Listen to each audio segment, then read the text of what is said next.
Hello everyone, welcome to SheBrainy Official. This is Ghazal Fayaz, MBA Supply Chain and Marketing and also a Certified Supply Chain Analyst from International Supply Chain Education Alliance, USA. Today we are going to discuss about supply chain network. What is supply chain network, how it's work, what is traditional versus modern supply chain. Supply chain is a network of retailers, distributors, storage facilities, transporters, suppliers who take part in the production, delivery and sale of a product that convey and move goods from raw material to end user. Now let's talk about traditional versus modern supply chain.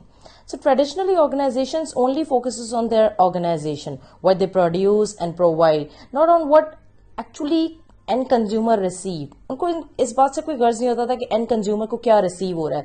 They just focuses on कि वो लोग क्या produce कर रहे हैं, कैसे produce कर रहे हैं. But the modern supply chain allows organization to see the value in creating partnership, the value in working together to ensure the best possible value is provided to end consumer. Because supply chains are critical and often unnoticed part of our everyday life. Because almost everything that we purchase from a store that comes to us as a part of supply chain.